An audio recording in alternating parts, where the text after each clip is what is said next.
Graduates, faculty, class marshals, President Faust, Dean Karana, honored guests, parents, confused tourists, friends, bored siblings, and other family members. Thank you so much for having me here today. And congratulations to all of you, particularly the class of 2016. And congratulations to the parents. Parents, today's a big day for you too. You've significantly lowered your chances of your kids moving back home. It could still happen though, so don't get cocky, okay? Don't turn that room into a home gym yet. When I first got the call to be the class day speaker, I was touched and thrilled, and I swelled with pride. Of course, that call came in 2011, and they only called me because they needed me to forward the request to Amy Poehler. But this year, when I got the call, I had the same reaction I had when I was accepted to Harvard.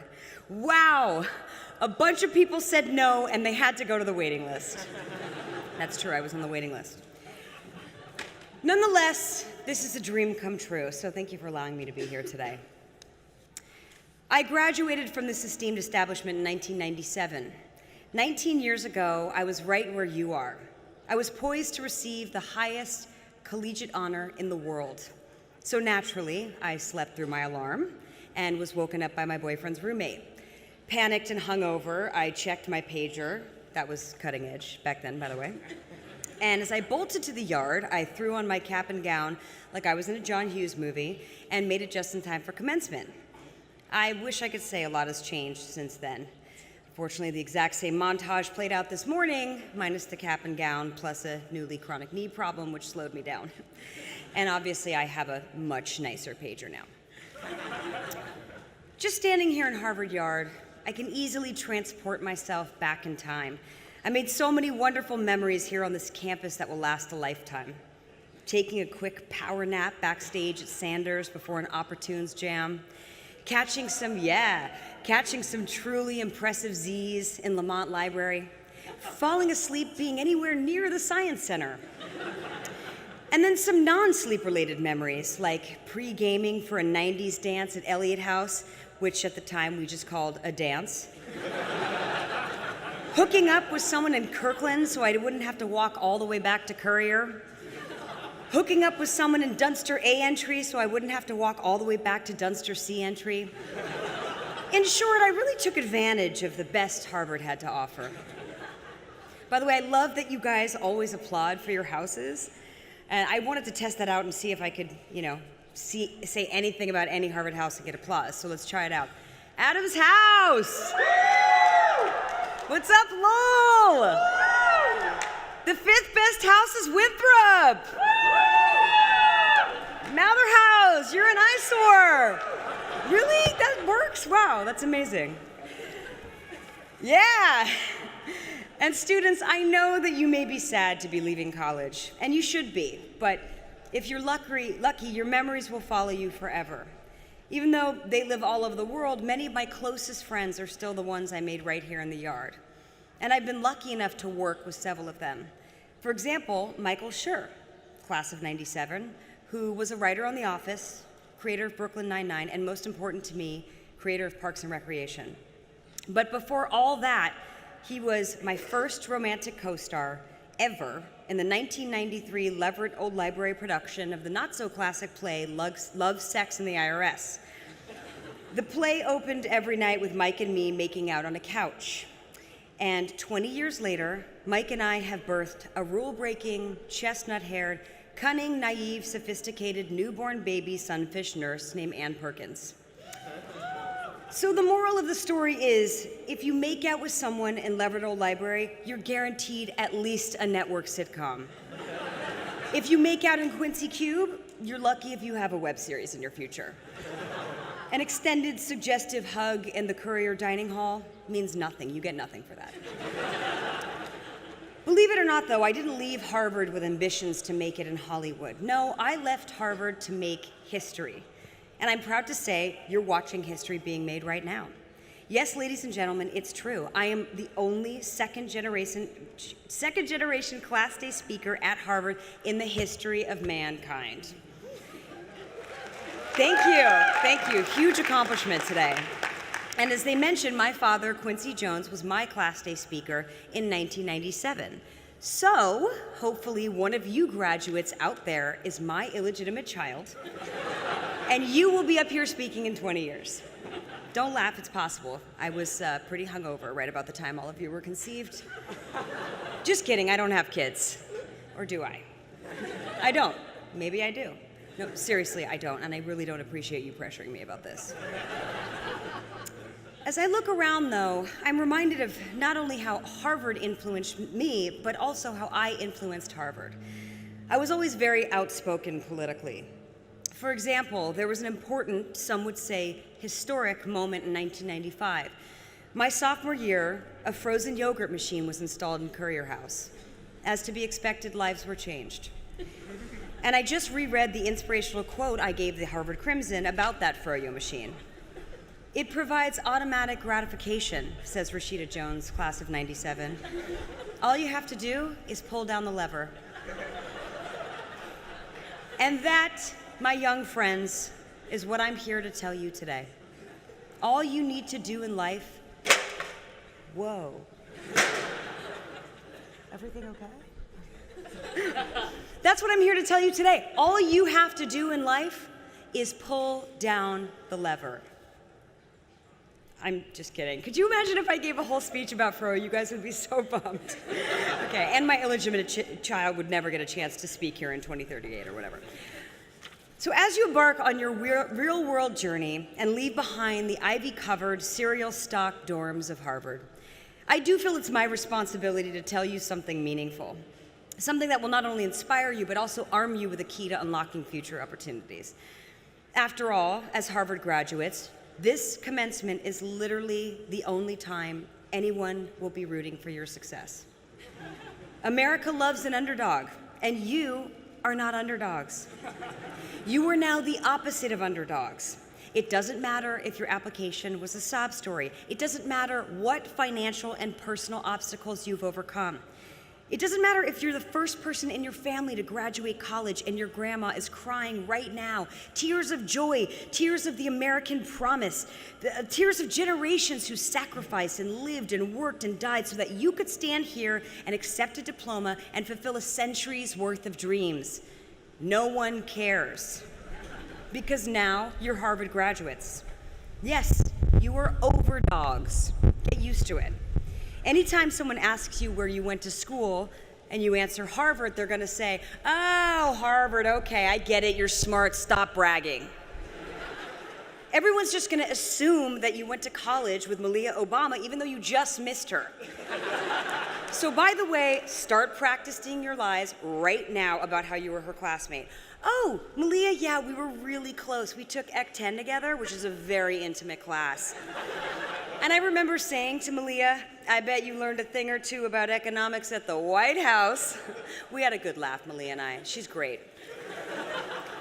And yet, as you head out into the world with this insane head start, you're still gonna need advice, because you're idiots. I'm sorry, it's true. I didn't know it either at 21, but it's true. If it weren't true, why wouldn't you have chosen to go to Stanford, where the weather is sick, and it's right next door to Silicon Valley? And you could have just used your student population as beta testers for some awesome new app and then sold it right there. It's just a car right away. Not only did you not pick the right school, you actually chose to graduate from it. No one successful graduates from Harvard.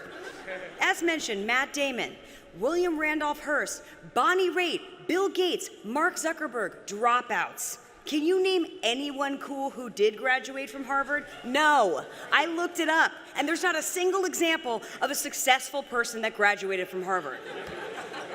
But Rashida, you may ask, what about you? Sure, fine, I'm doing all right. But Zuckerberg is doing real all right. He's killing it. Just because you made this stupid mistake of graduating from Harvard doesn't mean you can't fix it. You're young, you have time. You're thinking, I'm only 21, let me enjoy my life a little. Sure, enjoy your life, but just remember that 17,000 vape hits later, 20 years will have passed, and you will be asking yourself giant questions about work-life balance, priorities and passion, meaning and direction. and you will be both empowered and constrained by the choices you make and the ones you don't make the minute you walk out of this yard. So my self-imposed job today is to spare you from the midlife crisis that is silently and patiently waiting for you in your 40s. This may not sound like a pressing issue today as you prepare to enter the land of adult responsibility, but every move you make from now on is creating the map, the foundation on which you build upon for your whole life. It's crucial that you start thinking about how you're going to avoid getting your first tattoo at 45. So before you glaze over, I'd like to offer 3 simple pieces of advice. 1, don't count on the system. 2, protect your instinct to care. And 3, choose love. 1, don't count on the system. You're here, you did it, you're graduating from Harvard. After 4 years of determination and studying your nuts off, you finally crossed the finish line. You got here because you're a rule follower, and that's great. You trusted in the system, and the system rewarded you.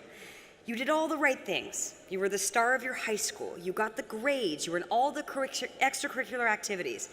You charmed the teachers, and you duped the Harvard admissions team by greatly exaggerating how much you learned on your 3-day volunteer trip to Haiti. I know this because I'm just like you. I told my parents when I was 4 that I wanted to go to Harvard.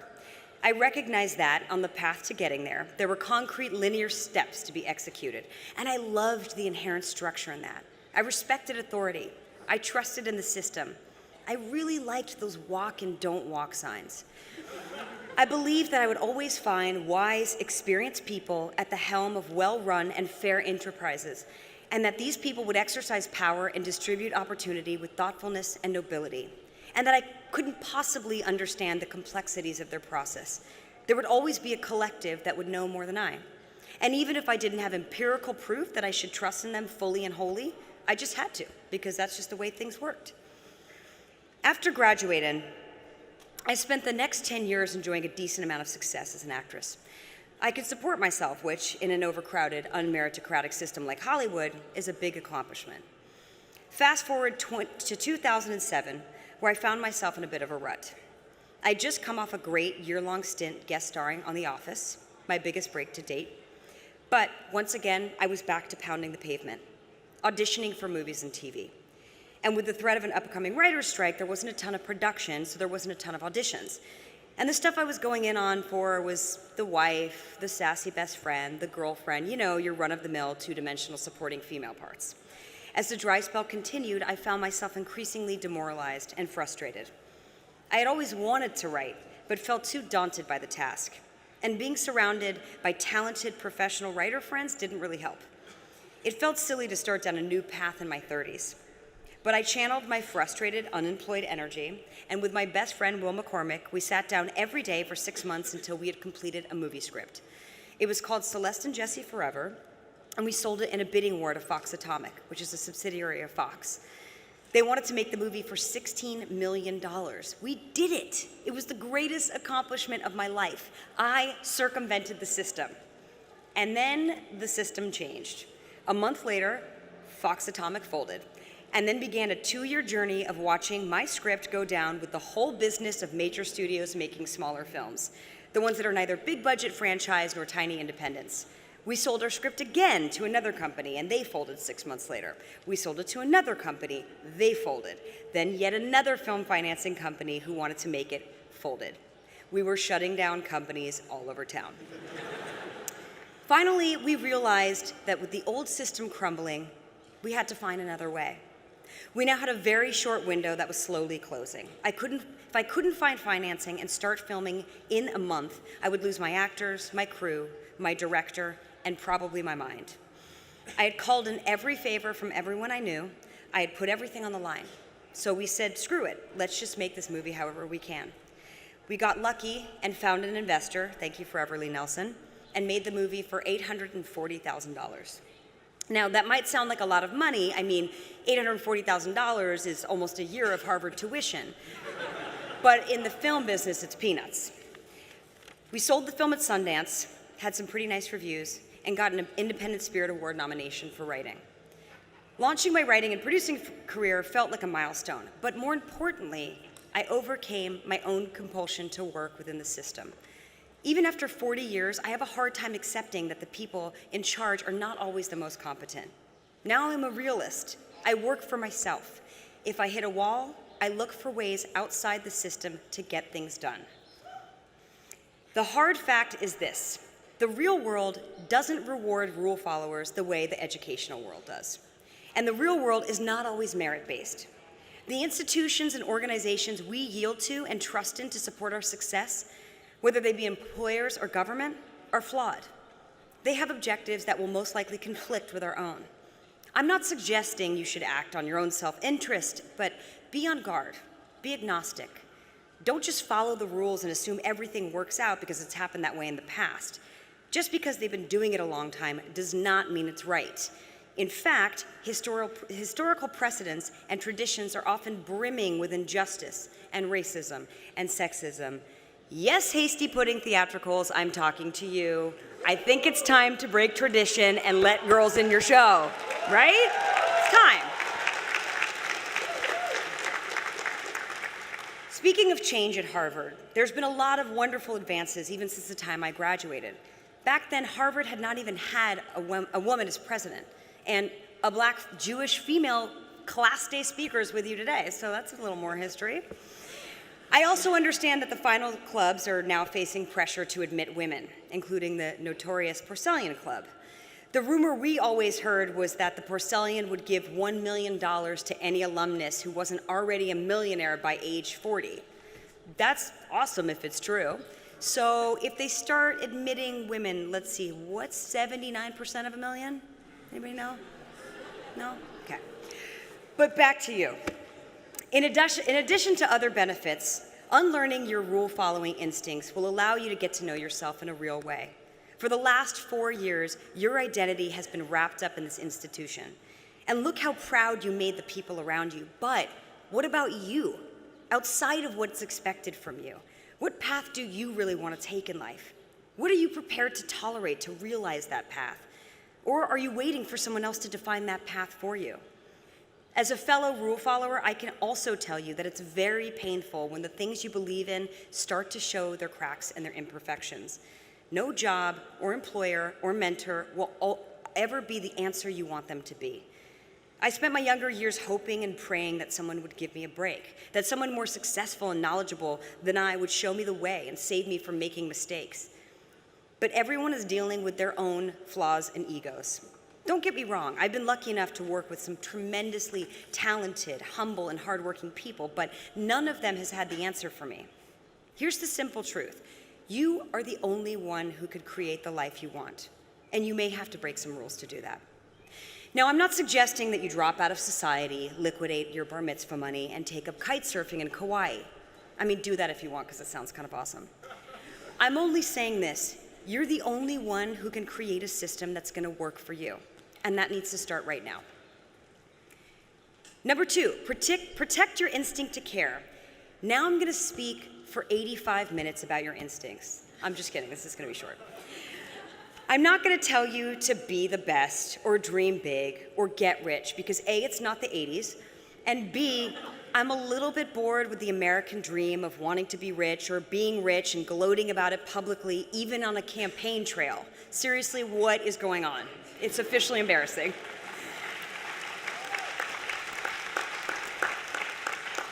So I'm here to challenge you with a different kind of responsibility. A couple of years ago, in expressing concern about the worldwide policies towards the ongoing refugee crisis, Pope Francis coined the phrase, the globalization of indifference. Indifference is an insidious and toxic state of mind. For your information, there are 60 million displaced or internally displaced refugees worldwide. That's 60 million people who can't return to their home. We shouldn't be indifferent about that. Unfortunately, the world you've inherited is beat down and polarized and fraught with conflict. We as humans are not great at learning from our collective mistakes, but it's nothing we can't recover from. It will take a generation of compassion and empathy and action to make it happen, and that's where you come in. Having compassion and focus is becoming increasingly more difficult in the information age because there's a lot of information.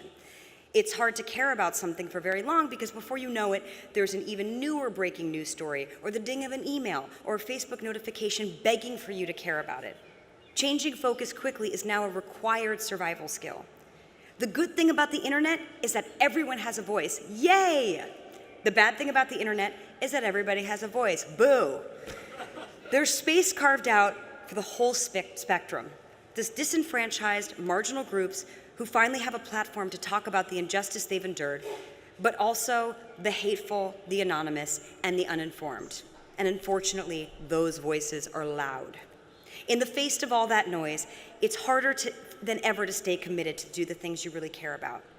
But don't be distracted. Do not be dissuaded. Do not be discouraged. Keep caring. It's not enough to talk amongst your friends about the problems you see in the world. Now is the time to be vocal. Now is the time to be loud, louder than the loudest troll on the internet. And if that's not in your nature, too bad. Get louder. We need it right now.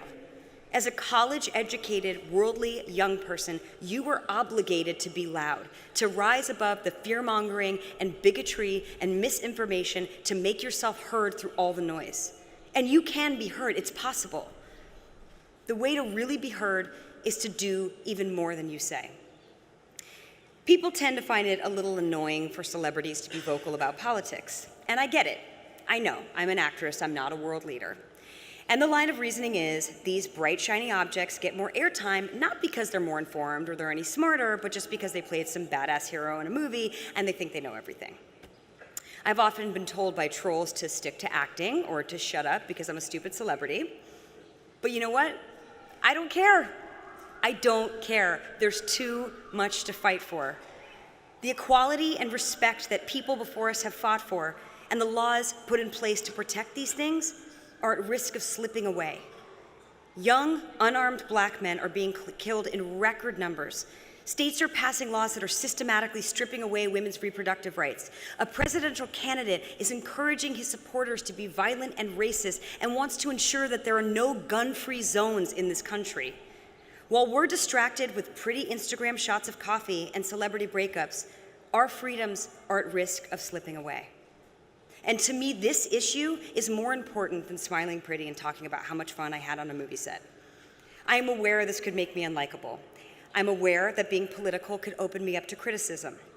And look, every one of us wants to be liked. It sucks to have people say awful things about you. I mean, no human is immune to that except maybe Donald Trump. I'm not sure he's human, so we'll see. All this to say, care about what matters to you. And don't let complacency or feeling overwhelmed or the haters distract you from this. It's too important. As my dear friend, who I've never met before, DJ Khaled says, they don't want you to win, so you have to win by caring. That's what he means when he says win. He wants you to care. I want you to care, whatever, you know what I mean. Protect your instinct to care. Choose love. My dad has given me some remarkable advice over the years. Actually, just a couple hours ago, he said something profound. He said, honey, in your speech today, make sure you mention my remarkable advice. He has told me you can't get an A if you're afraid of getting an F. He has told me to approach work with humility and grace because I'm really just a conduit for a higher power. He has told me to live every day like it's your last, and one day you'll be right. A piece of advice that becomes scarily more meaningful to me as the older I get. But maybe the best advice he's ever given me is to live in love and not fear. It sounded like a parental platitude when I first heard it. But then I started to apply that paradigm to every decision I made. All of a sudden, I was asking myself where my decision-making was coming from. Was I scared to disappoint people? Was I scared to fail? Was I scared I wasn't up to the task? Or was I excited and nervous about the unknown? Did I picture myself possibly pushing past what I thought my limitations were? We have to consciously choose love because it's scary. Choosing love is not always the easiest answer, and it doesn't always put you on the clearest path. Choosing love is inexorably tied to taking risk. And what this actually means to you, I can't ever know because it's different for everyone. What you love is so personal. What inspires you, what makes you tick. So I can only say, when big decisions pop up, get quiet, real quiet, and listen. Turn off your phone, turn off your computer, and listen to your true heart. Hear the thing that makes you feel sick with excitement and scares you because you know you'll learn, and do that thing. So just to review, because I think maybe some of you are hungover or maybe have been asleep for a little bit, here's what's going to stave off your midlife crisis. 1, don't count on the system, count on yourself. 2, protect your instincts and do it loudly. 3, choose love, even if it's scary sometimes. There's still plenty of reason to be optimistic about your future. The world you're inheriting has less violence, longer life expectancy, more available education, more ways to stay in touch with the people you love, more good television shows, and more flavors of gum than ever before in the history of the world. But there's still so much work to be done by you, and it's totally possible, but it's not enough to talk about it. Question everything, yes, absolutely, but then figure out how to change it. You must act, stay curious, stay empathetic, stay fearless, become a loud and fervent participant in your world. To the members of the graduating class of 2016 and the dropouts who were too successful to be here with us today, I guess what I'm really getting at goes back to this. Pull down that lever. Get your froyo, graduates. Thank you very much.